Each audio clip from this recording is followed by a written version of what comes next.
Class 8 geography जहाँ तक पढ़े थे उससे आगे हैं। चैप्टर का नाम है वेदर एंड क्लाइमेट। अब नेक्स्ट टॉपिक है मॉइस्चर। मॉइस्चर को हिंदी में नमी कहते हैं। Small drops of water that are present in the air on a surface और in a substance is called moisture. कहता है स्मॉल ड्रॉप्स ऑफ वाटर यानी पानी की छोटी बूंदें, that are present in the air यानी हवा में मौजूद पानी की छोटी बूंदें, ऑन ए सरफेस और इन ए सब्सटेंस, और यह मतलब कहता है ये बूंदें सरफेस पर भी मौजूद हो सकती हैं और किसी अन्य पदार्थ में भी मौजूद हो सकती हैं। इसी को मॉइस्चर कहा जाता है। यानी कुल मिला के मॉइस्चर हुआ पानी की छोटी बूंदें जो कि हवा में मौजूद हैं और सरफेस पर भी मौजूद रह सकती हैं और किसी पदार्थ में भी मौजूद रह सकती हैं। इसको नमी इन हिंदी में कहते हैं। The amount of moisture present in the air varies from place to place and from time to time. कहता है मॉइस्चर की जो मात्रा है हवा में वह उसमें भिन्नता आते रहती है। यह भिन्नता जगह जगह के आधार पर आती है, नहीं तो समय समय पर आती है। यानी समय समय पर वायुमंडल में पानी की इन बूंदों की मात्रा बदलते रहती है या जगह जगह के अनुसार भी इनकी मात्रा बदल जाती है। The air in the equatorial region has more moisture than other regions of the world. कहता है कि दुनिया के किसी भी अन्य भागों की तुलना में जो भाग इक्वेटोरियल रीजन में है यानी इक्वेटर के पास जो क्षेत्र पाया जाता है वहाँ के हवा में मॉइस्चर की मात्रा सबसे ज़्यादा रहती है।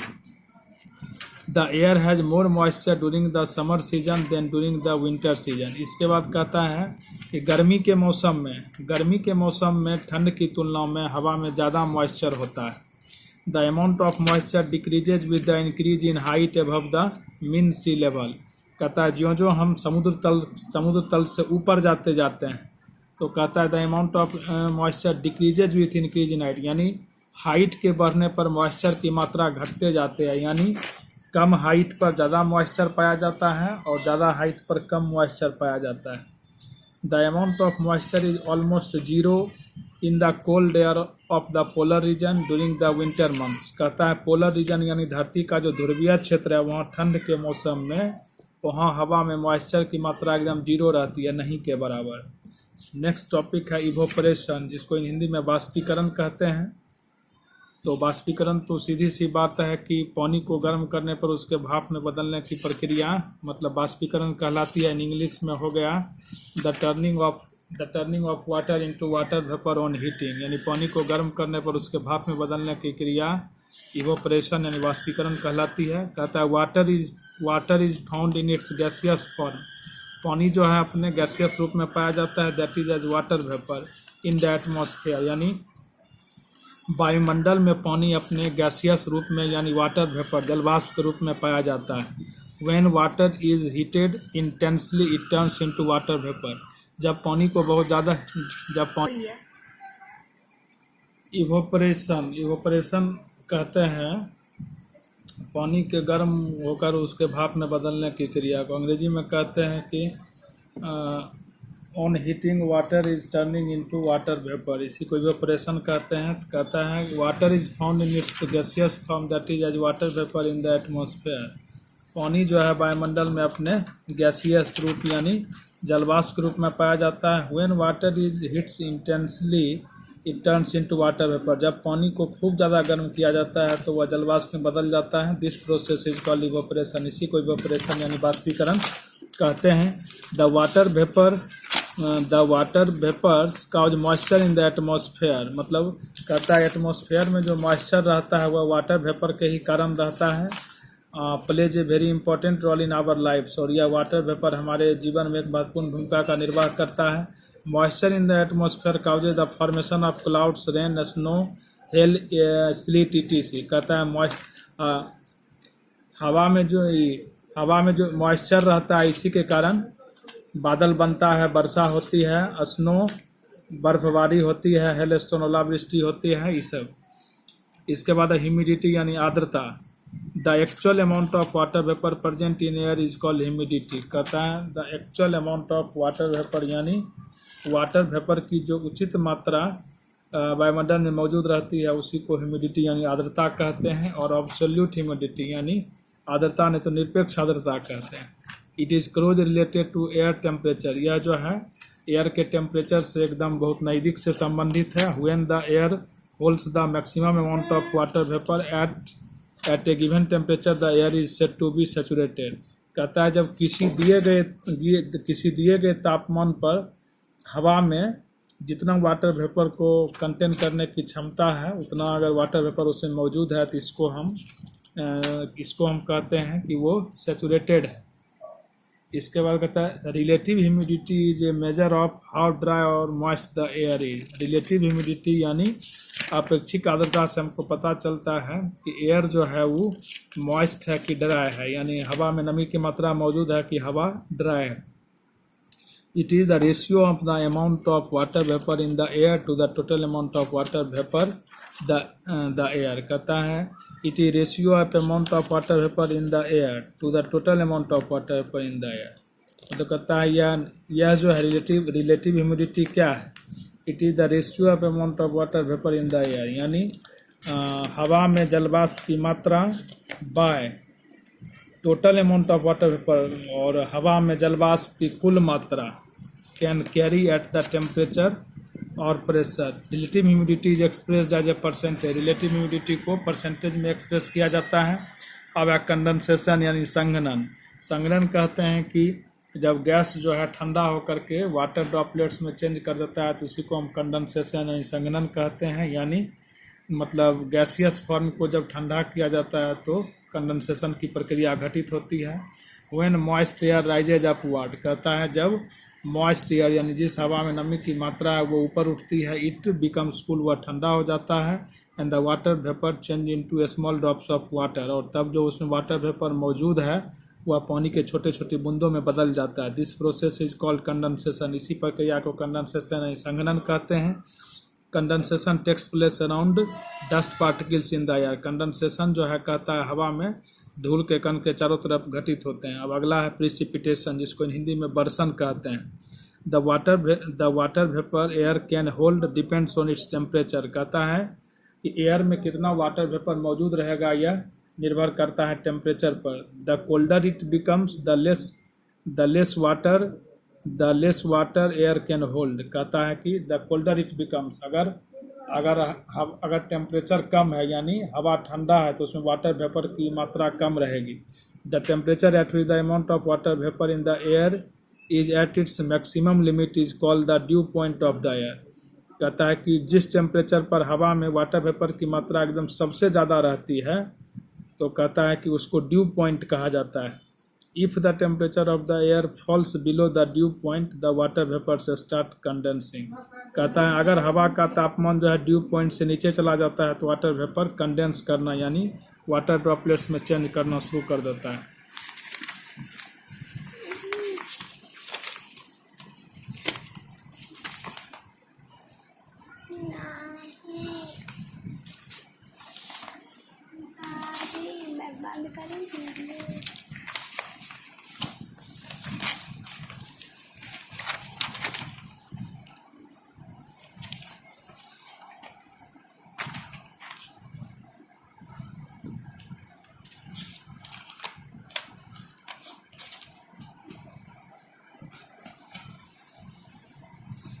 अब आगे है टॉपिक टाइप्स ऑफ रेनफॉल यानी वर्षा के प्रकार। There are 3 main types of rainfall. वर्षा 3 प्रकार की होती है, convectional rainfall, orographic rainfall and cyclonic rainfall. पहला है कॉन्वेक्शनल रेनफॉल। कहता है when air comes in contact with the hot surface of the earth. कहता है जब हवा पृथ्वी के गर्म सतह के संपर्क में आता है, इट गेट्स हीटेड, वह गर्म हो जाता है, बिकम्स लाइट, गर्म होकर वह हल्का हो जाता है, and rises in the form of air current, और एयर करेंट यानी एयर करेंट के रूप में ऊपर उठ जाता है। After the warm air reaches the upper layers of the atmosphere. जब यह गर्म हवा वायुमंडल के ऊपरी परत में पहुंचता है, इट लूजेज हीट, इसका गर्मी खत्म हो जाता है। This leads to condensation and formation of cumulus clouds. इसके चलते यहाँ कंडेंसेशन की प्रक्रिया घटित होती है और क्यूमुलस बादल का निर्माण होता है। When the weight of water in this clouds become more than the cloud can hold. जब कहता है इन बादलों में जब पानी की मात्रा उस मात्रा से अधिक हो जाती है कि बादल उसको नहीं सह सके, the water comes down as a huge downpour, तब पानी जो है मतलब पानी के बूंदों के रूप में नीचे गिरने लगता है। This is called convectional rainfall, इसी को हम कॉन्वेक्शनल रेनफॉल कहते हैं। It is experience every day in the equatorial reason, कहता है अर्थ के इक्वेटोरियल रीजन में इस प्रकार की वर्षा प्रतिदिन होती है। अब है orographic rainfall. Orographic rainfall is also called relief rainfall which is caused by the relief or orography of the land, कहता है ओरोग्राफिक रेनफॉल को ओरोग्राफिक रेनफॉल इसलिए कहा जाता है कि मतलब ये इसका एक दूसरा नाम रिलीफ रेनफॉल भी है। रिलीफ कहते हैं पर्वत का जो ढाल वाला हिस्सा होता है उसको रिलीफ कहते हैं। तो कहता है कि रिलीफ यानी विशेषकर पर्वतीय ढाल के उपस्थित होने के कारण ये वर्षा होती है, तो कहता है कि इसीलिए इसको रिलीफ रेनफॉल भी कहते हैं। When moisture laden winds encounter mountains or hills, कहता है जब नमीयुक्त हवा किसी पर्वत को या किसी हिल से टकराती है, the air is force to rise up the slope of the mountain, the air is force to rise up, जब वह किसी पर्वत से टकराती है तो हवा जो है टकराने के बाद ऊपर उठ जाती है, स्लोप मतलब माउंटेन स्लोप से ऊपर उठ जाती है। When air rises it cools, जब हवा ऊपर उठती है तो ठंडी हो जाती है। कंडेंसेशन फॉर्म क्लाउड्स, संघनित हो जाती है और बादल का निर्माण करती है। When the dew point of air is reach, जब एयर का ड्यू पॉइंट पहुंचता है, it can no longer hold all its water, तब वह सारा पानी को नहीं रख पाता है। Which comes down to the earth as heavy rain, तब वह भारी वर्षा के रूप में धरती पर वापस चला आता है। दिस इज कॉल्ड ओरोग्राफिक और रिलीफ रेनफॉल, इसी को हम ओरोग्राफिक और रिलीफ रेनफॉल कहते हैं। थर्ड है साइक्लोनिक रेनफॉल यानी चक्रवातीय वर्षा। This type of rainfall is generally associated with cyclones in the tropical regions and depressions in the temperate regions, कहता है इस प्रकार यानी ये जो साइक्लोनिक रेनफॉल है वह खास करके ट्रॉपिकल रीजन यानी धरती का जो उष्ण कटिबंधीय क्षेत्र है वहाँ पर होता है, और नहीं तो depression in the temperate region, और नहीं तो जो धरती का टेम्परेट रीजन है ना यानी जहाँ पर ना ज़्यादा गर्मी और ना ज़्यादा ठंडा पड़ता है, उन क्षेत्रों में डिप्रेशंस के कारण यानी मतलब अंदर एक गड्ढे जैसे बनने स्थिति के कारण जो है वहाँ पर साइक्लोनिक रेनफॉल होता है। When an area of low pressure और ए डिप्रेशन इज क्रिएटेड, अब कहता है कि when an area of low pressure और ए depression is created, winds rush into the pocket of low pressure from all sides, मतलब कहता है कि बीच में कोई ऐसा क्षेत्र जहाँ पर लो प्रेशर एरिया बन जाए और उसके चारों ओर हाई प्रेशर एरिया का क्षेत्र बना रहे, तो हाई प्रेशर एरिया की तरफ से हवा जो है बीच के लो प्रेशर एरिया की तरफ बहुत तेजी से बहती है, जिससे बीच में गड्ढा जैसा डिप्रेशन जैसा बन जाता है। At times there is a mixing of cold air masses with warm air masses within this low pressure system, कहता है इसी समय the mixing of cold air masses यानी ठंडी हवा का मिलन जो है गर्म हवा के साथ होता है इसी लो प्रेशर सिस्टम में।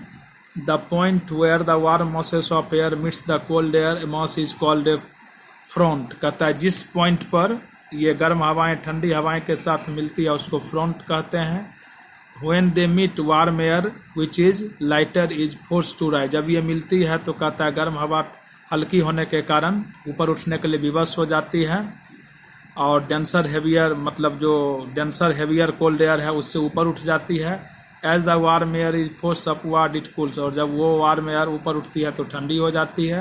When the temperature drops to the dew point, जब टेम्परेचर ड्यू पॉइंट तक गिर जाता है। When the air can no longer hold the water, जब हवा पानी को संभालने में सक्षम नहीं होती है, the water starts to condense, तब पानी संघनित होना शुरू हो जाता है एंड फॉर्म क्लाउड्स, बादल बना लेता है। दैट का उसके चलते वर्षा होती है। सच रेन इज कॉल्ड फ्रंटल और साइक्लोनिक रेनफॉल, इसलिए ऐसे रेनफॉल को फ्रंटल और साइक्लोनिक रेनफॉल ऐसे रेनफॉल को फ्रंटल और साइक्लोनिक रेनफॉल कहते हैं। इस प्रकार से यह वेदर और क्लाइमेट चैप्टर समाप्त होता है। कल से इसका क्वेश्चन आंसर करेंगे।